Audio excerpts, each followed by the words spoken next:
kosalela makambo nalingaka patriotisme oyo ye enseignaka na parti politique na ye soki lelo oyo esengi tozala na allié yambo esengeli toyeba eloko moko kombo ya guerre esilaka te na Congo parce que tozana ba dirigeant oyo bango moko au début bazali baye oyo balingi mobulu ezala na mboka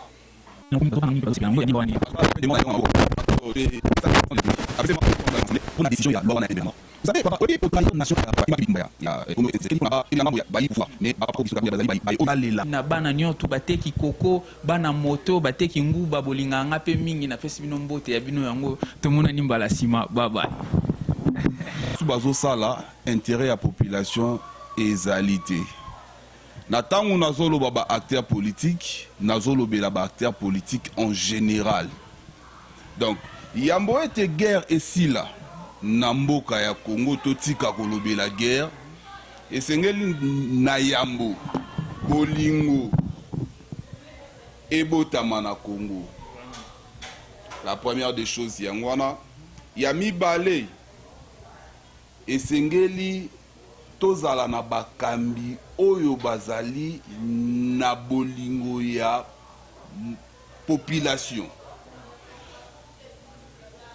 Guerre na Congo aussi la télé lisusu pona nini parce que ekomi baje papa journaliste tika na révélé le komoko ba politicien ya Congo bayebi ke soki ngai na kei na sali moi rébellion na ngai na menacer gouvernement na bomi bandeko na ngai eza moyen facile oyo bakobenga nga na négocier po na babondela ngai na koma ministre yango ozomona ke guerre ekosila ndenge nini donc tango biso tozobondela bayi oyo bazosala mabe na mboka ole ya kosanctionner bango tozobondela bango tozovanda na bango sur la table de négociation bato bazoboma population bango nde lobi bakokoma ba dirigeant ya population wana namoni kimie kokota pona namoni badote loi ya pendaison bakobanda koboma mutu nyonso oyo a trahir mboka mutu nyonso to a violer loi na ebite est-ce que loi ngo sepeli nango po mingi bazobanga ngo mingi pe bazosepela nango yo yambi loi wana ndenge en tout cas la peine de mort na bien on a maboko en tout cas je vais ça le président de la République la PC ensemble avec l'Assemblée pour la décision il y a loi wana ya peine de la mort. Vous savez papa oyebi ko trahir nation ezala ba bebi autre na yambo omoni Congo ba kongomani sengeli ba yebake en tout cas guerre tozana ngo na kata Congo ba yeko ba faciliter guerre wana esila te ezali kaka kongomani parce que tozana ba trahison oyo zala bisika ebele banani par exemple na rotuna batuna moko banani bazo recruter pona bazo recruter batu bakota na lisanga ya MV3 tomoni tolandi na bino na actualité ba député ba élu ba dirigeant siko yebisa ngai tango ndeya na mutu ya mboka bato abongo bazali guerre aussi la ndenge nini le beza lokuta par exemple ba propos ya Augustin Kabuya envers président honoraire monsieur Joseph Kabila nebite ce qui va propos na pe comme na matoi na yo et wana vraiment selon ezala ki bongo beza ka koluka kutumbola lion wala la kinaye ndeko journaliste tika na ebisa lion azalité biso nyonso tous toza bakongomani toza bapeuple congolais lion aza na ede donc biso nyonso toza bakongo oza na nationalité congolaise nde ozali bongo mutu nyonso aza na nationalité wana lion azali awa te biso nyonso so toza wana eza baintimidation wana nga nabengaka yango mingimingi baintimidation nous sommes les Congolais nous allons mourir de Congolais Congolais spéciaux spécial azate parce que likolo na biso nyonso eza nde mobeko.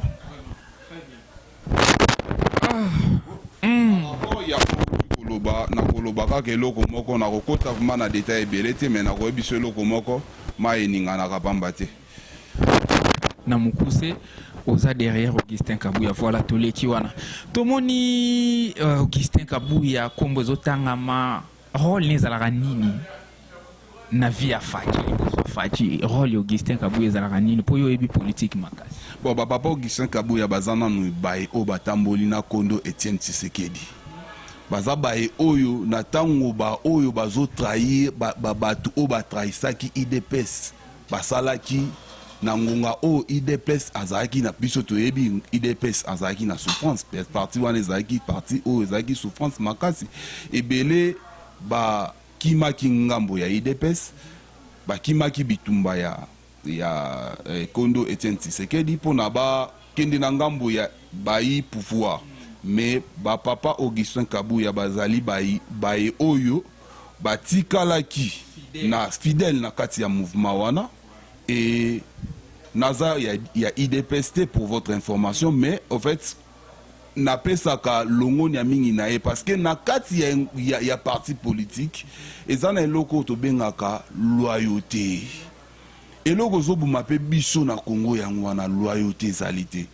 Baza batu oyo batikala ki loyal, batambola ki na papa, bazo tambola pe na mwana. Donc baza loko la ba sage o batikali na mwana. Po na pe balakisa mwana lolenge nini esengeli bakende na quête na bango ya pouvoir parce que toyebi parti nyo surtout azalaka pona azalaka wana pona a conquérir pouvoir pona a diriger. Très bien, nazozongela yo ezo salon ndenge nini komona bato balitaki lelozo pesa ba éloge pa ya Augustin Kabuya mais komona nani ndeko na biso Jean-Marc Kaboun na prison présence na prison lobela koni. Bon présence ya Jean-Marc Kaboun na prison bon en fait ngana ko politiser makambuté hein ndenge batu ba je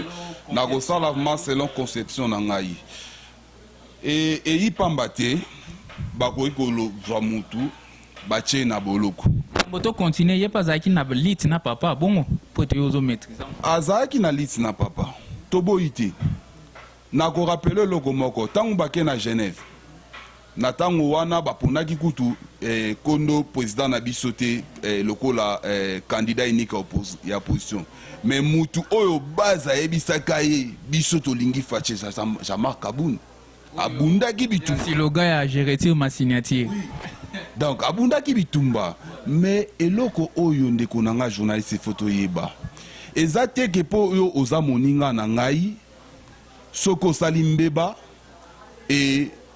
na mobeko tolongola mbeba wana parce que yo zali moninga na ngai naza si ozo comprendre nga malamu peu importe Jean-Marc Augustin Kabuya ata bitumba na bango soki eke basali eloko oyo ekei libanda ya mobeko likonzi ya mboka esengeli bazala sanctionné yango nazopesa lisusu matondi mingi na tata mokonzi longoni ya mingi popo na nini parce que eza na yambo atako tutoko kolobake justice evandi nanu bien te mais za parmi makambo ya yambo tomona mutu azana batu na ye na cabinet na ye par exemple tozui ka ya Jacques-Marc Kaboun tozui pe ya Vital Kamerhe oyo akangamaki ozomona malgré bime azongeli biso na lombangu malgré azongeli biso na lombangu papa journaliste mais sengeli boyeba ke maye wana totikala komona yango te na tango oyo bayi na régime passé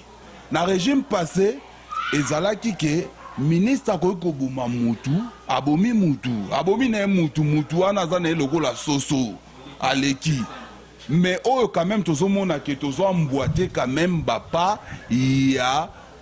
développement moi parce que moni na bandeli ya makambu ezalaka na moi ekendaka na moi vitesse te. Le début n'a jamais été facile. Nga na sepela komona quand même mutu azalaki na cabinet ya chef bakangi ye asambi le fait nanu asamba kaka parce que médiatisé aussi médiatisé na mboka oyo toyebi ke ba intouchable bazali parce que soki bafundi mutu elakisi te ke mutu yango azali na tort banzuzi nde bakataka likambo mpo bayebaka azali na tort to aza na tort te soki lelo papa Vital Kamerhe aza libanda seke bazuzi bamonaki ke aza na tort te nakokota na baconflit wana te mais oyo l'essentiel mpo na ngai eza ke namona autorité moko boye ya mboka bainterpele quand même na justice mpe asambi donc très bien. Mais kaka na makambo ngo tozobeta ba flair musala ezosala makitoko nayebi te nungu moko ezoleka na Kinshasa balobi ete mwana mboka honorable azalaki na bavoix ebele le nom m'échappe mon dieu autai kozokobeta na Tony Mwaba il paraît abenganaki bato ya IGF est-ce sepelaki na acte wana eza banungu nga na confirmé te mais soki eza bongo est-ce kokoki kosepela na acte ya bongo oui. Concernant Maye tunyo yango po tolobi na politique au tolérance ezate bon soki na répondre mbala moko soki Maye o elekaki entre ba inspecteur ya IGF na Tony Mwaba et que ba inspecteur ya IGF bazaki lésé ba institution ezali ba porter plainte problème ezate ba ko interpeller le ministre donc soki bazaki lésé soki pe ministre amonaki lolenge ya salaki ezaki mala IGF c'est l'image du président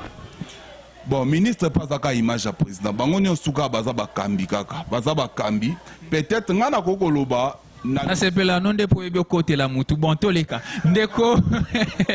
ndeko Cyril Babia bato bayoki yo nautaki no nanu awa va tokota siko na oyo ozali bato bayoki ozoloba mingi ozosala bozozongisa bozoloba très bien bayimboka bakolinga baye boza nani ozokamba nini na mboka oyo apport na yo eza nini na kati ya Congo. Ok nazo se présenter naza kondo abino monsieur Babia Mukenge King Cyril kombo na nga yango wana nazali président fondateur ya Dynamique oyo bengami na kombo ya Dynamique Ensemble Changeons l'Avenir Dinechav kombo wana tozwaki yango na inspiration parce que tolobaki boye totalaki lolenge mboka na biso ezotambola tolobi te pour to changer lobby na biso to sengeli karte total la gouvernement omoni ndeko tika na sala entre parenthèses les loba venez belé bebi na mboka na biso pour na pamba te libule bandaki muke ole bato ya veni bayoka na basala musala babeleli bakonzi et libule komi munene lobi nango ti siko komi na kaya bakonzi bayebi karte yango tozwaki eloko antobi Dynamique Ensemble Changeons l'Avenir et longo to changer to bongolisa lobi na biso tolobaki boye omoni musapi moko sokola elongi te mais tango bakomi bango nyonso tout 5 basokole elongi mpe basali musala donc soki toza elongo tokoki kosilisa bapasi na biso soki toza elongo tokoki ko se développer soki toza elongo monguna akoki kolonga biso te donc nazali dirigeant ya Asbelwana o tobengi Dinechav Dynamique Ensemble Changeons l'Avenir. Ndeko Cyril avana kota lisusu na muzindo ya mituna ya ona kotuno à propos ya Asbel na yo lelo komi dirigeant lobi na ebi ozalaki diriger nini esali olongwa diriger okoma dirigeant.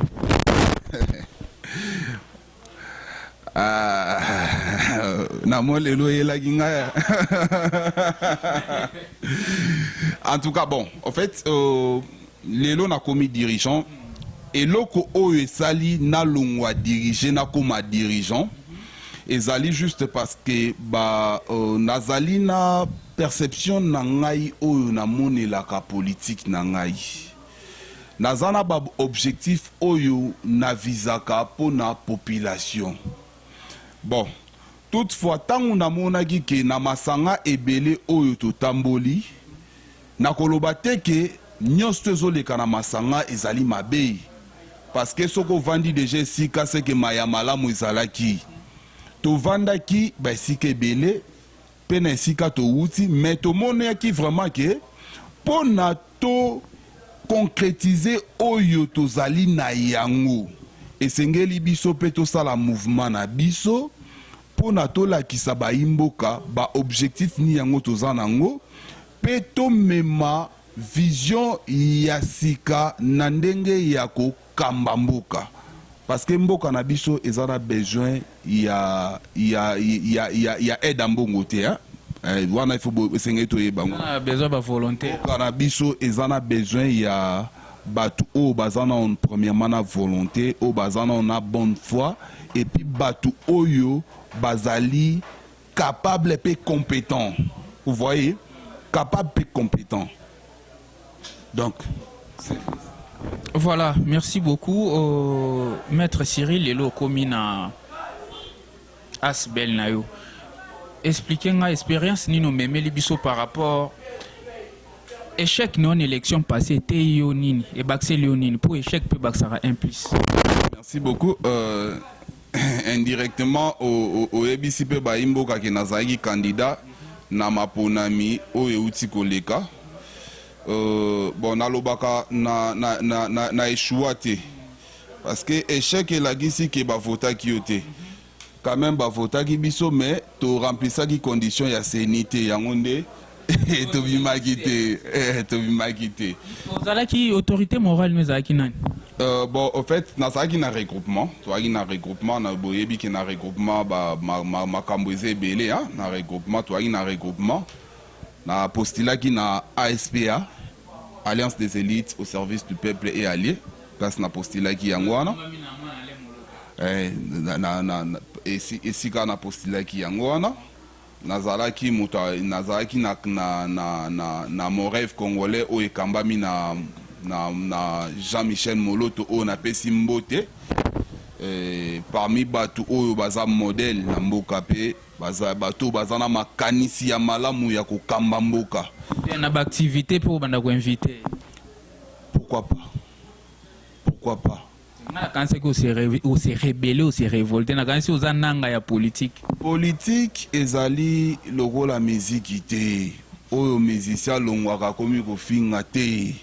politique eza ba vision na politique pe eza ke mutalonga ko mofinga yozo mona nanga te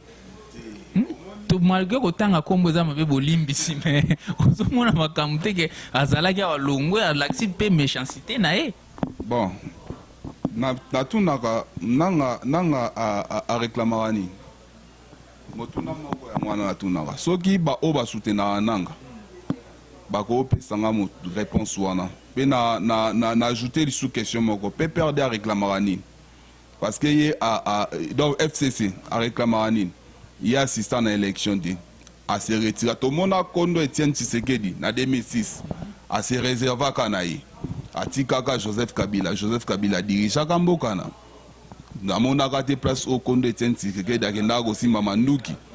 Donc, nanga a réclamé que l'eau a tamoté Namboka a réclamé biloko na ye moko. Donc intérêt propre na ye. Donc c'est différent. Donc pour nous répondre, on a bien ngai autorité morale na ngai à mon rêve congolais aux gens na activité prochaine à Bisso que je salue en tout cas papa Jean-Michel Moloto et Sika Ozali en tout cas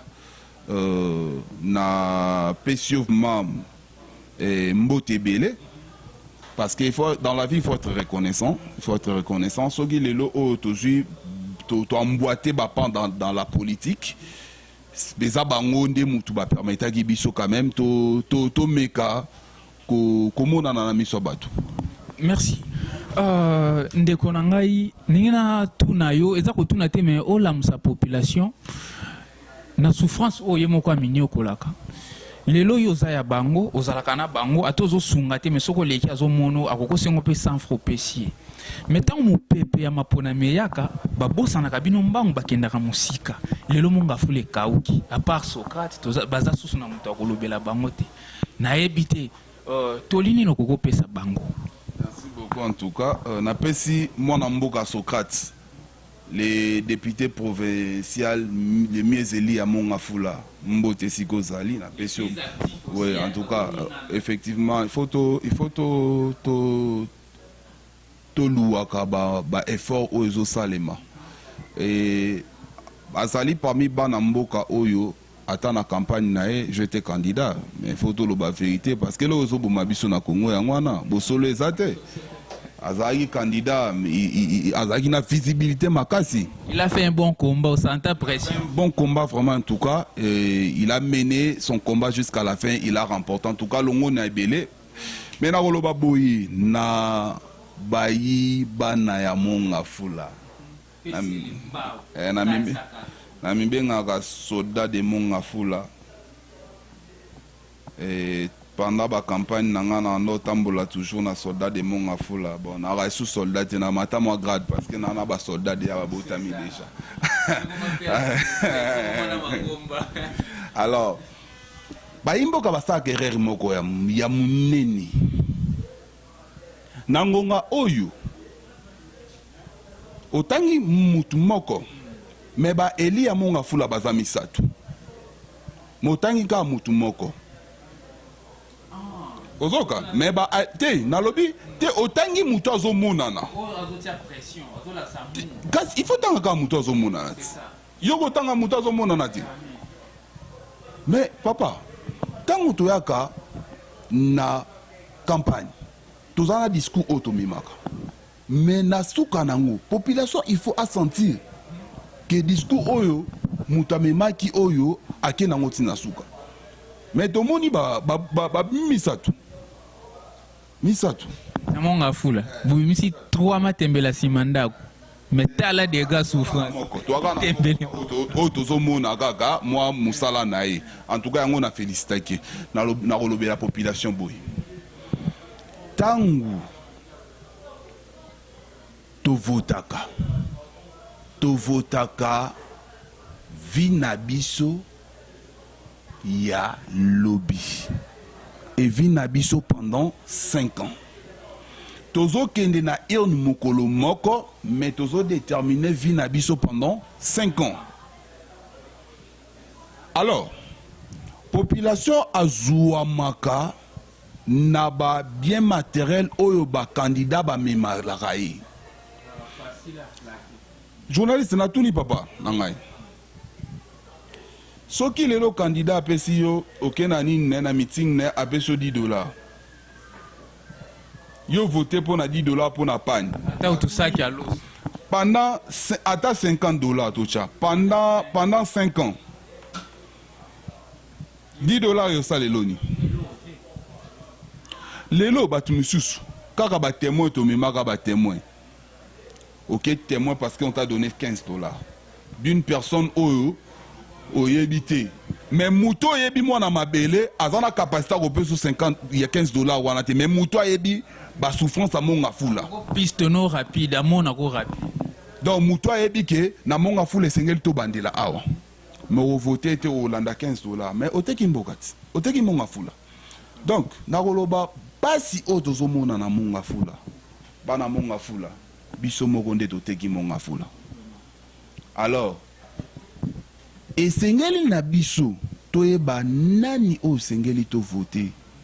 et sengeli ko voter mutu o azoya na makanisi ya ko bongola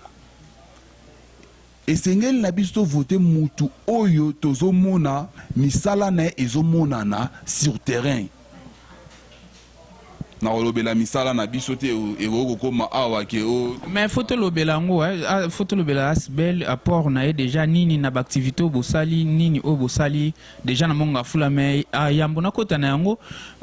ozape victime na makamonka ya maponomi babi yo bataka ki okapa ba candidat mais balanda ki otina ba centre bako bake ko attaquer bake botolo batu na ba centre et lo kwantango yo kwa yango sala ki ondenge ni ba osalo ba contre campagne. Bon en fait ce qui par rapport au maïe au les cas qui n'a pas centre et na roloba boy ba contre campagne sur salema qui na kombo na biso na sekaki parce que nga na bandai ka komona lolenge ba bandai ko trahir monga fula parce que nakoki koloba j'étais la seule personne oyo nazalaki na projet bien établi, nazalaki pe na ba objectif bien fixé, na ba opération na ngande na bandai ko mener yango pendant campagne ezalaki bien déterminé. Mais na baye o basalaki musala ya ko mener ko menacer électorat na biso na ba centre. En tout cas nzambeka ndayebi nzambeka ayebi wana tokoloba mingi wana te. Bon, wana tolobi Chancel Mbemba totiki nyoto na maboko no justice dédié yana. Vraiment tous on a dynamique dynamique souci à dynamique ezalaka nini pona ba mama pona ba jeune pona monga fula monga fula ezana wenza bien te tozana 29 quartiers bon ouais 29 quartiers mais zaka kasuki na 5 e banaka misusu bakipaka ngo te monga fula za monene za tina ba village mais ba misusu bakoma raté na ebité lelo zui relève to mukumba ya ko longola monga fula na soni ba stratégie nini o vandisi po te monga fula longa na soni avant yambona na répondre na oloba boy ba téléspectateurs o ba otala ngai ba ebi tozaki ba candidat ebele tozape ba e auto échoué ke belé mais mingi balongwe na scène bakei na bango mais biso tolobaki malgré échec na biso to continuer ka na vision na biso otolobaki pendant les campagne na biso to sala yango tolobaki tokota te tozo continuer na œuvre na biso parce que to sala ngo pona biso te mais to sala ngo pona monga fula parce que mokonzi ya solo asala ka makampo na yete masala rapona ba o bazolanda ye na yango na motuna na yo par rapport ya olobi par rapport ya ba monga fula ba stratégie auto za nango pona nini ya monga fula bon par rapport il faut to ba premièrement monga fula eza commune moko bo eza rural et monga fula parmi ba activité o eza ebele na monga fula tozali par exemple na oyo activité ya bilanga nde ba mama ebele ba imba ba mama ebele ba sara na monga fula ba mama marchère. C'est ainsi, on s'était dit na dynamique et sengeli to sunga ba mama wana to doté bango na maka maye oyo bakoki kosala musala na pona musala na bango ekende malamu parce que na musala wana nde balelaka et longo na bilanga nde toko développer Congo. Chine a développé te parce que abandai kozwa biloko à l'extérieur mais a développé qui à partir ya agriculture kaka yango moni ke tolobi nanu na dynamique ezana nu toye pona nanu to sunga ba mama maraîchère nanu na musala na bango na mukio tozana ngo pourquoi pas lobi peto komisa musalo bazo sala ekoma vraiment ekoma musala moko boye un peu na spécialité moko to commission modernisée et à part ça na kat ya dynamique on s'est fixé objectif moko pour na monga fula tolobi et sengeli to tambola na ba quartier na biso nyonso ya monga fula to installer dynamique pona nini to installer dynamique na ba quartier nyonso ya monga fula to installer dynamique na ba quartier nyonso ya monga fula parce que tango dynamique que vous allez installer dans le quartier de Monga Fula et qu'on permettre biso d'abord tout ça là opération tout continuer opération to bandaki opération anti-érosif na Monga Fula donc to luka na ba moyen to la gouvernement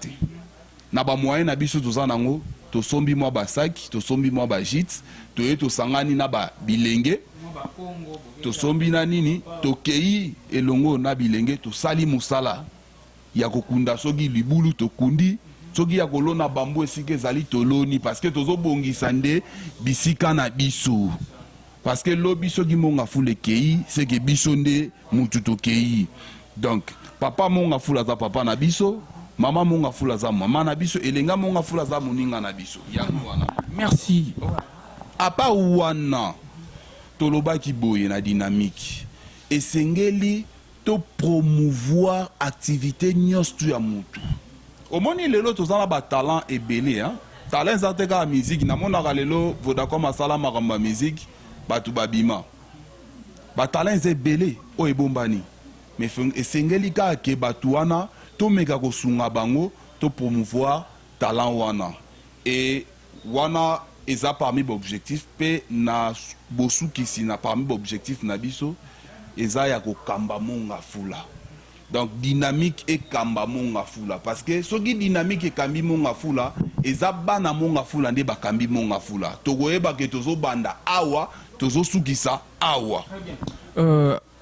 balakisi biso ngongeza ngonga tokomi na suka vraiment émission na biso ebando salama par édition lelo toza na édition 1 tokosala de ti bisika o apinzamba kolinga pona kosukisa mutuni eza boye allié politique nous eza nani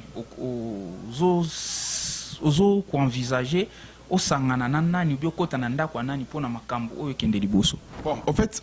pour l'instant nazana on a allié ce qui est vrai. Mais il y a des gens que j'apprécie. Par exemple, journaliste, en tout cas, moi, Namboka, nalingaka patriotisme oyoye enseignaka na parti politique nae. Soki lelo oyo esengi tozala na allié, en tout cas, esika otogoy ko kende. Et Gozalande Aser. Na lobby yango na polele. Oui. Tokomi na suka babote mibale misato na ba oyo bazuli bakoya kolanda biso po tengongeza lingonga na moni kuna pression za makasi. OK, merci beaucoup. Na pesi ba kongomani nyonso tumbote, na pesi bana monga fula mbote bana selembao parce que nga na ka double brassard. Bypass. Nazala na bypass ngana ma bypass ona kaboli monga fula na selembao donc wana bypass na pesi mabana monga fula mbote na pesi bana selembao mbote na bosanité na pesi autorité morale na ngai bisiko na uti Jean-Michel Moloto mbote na pesi susu mbote na o mama o aboti ngai mama Tumba Mathilde na pesi mbote na yo lisusu molonganyo ya ngai Vanessa Mbouyi Anka na pesi ba mafanto nanga na parler mbote ebele Wendy Vero Diamond Edson. Très bien, merci. Tokomi na suka balakisepso ngongeza ngonga jamais na ko clore émission au sans copier ça merci na o babengi bongo Peter Meta Chimanga yende azalaki na réalisation. Merci mingi na Kinam télévision Mobimba, merci na Kinam Agency, merci na ba partenaire Gibel Toulé qui na Bruxelles, merci na Jeannette Mpanda Kinam Vidi na Bundes, merci na bana nyoto bateki koko bana moto bateki nguba bolinga nga pe mingi na pesi bino mbote ya bino yango tomona nimbala sima bye bye.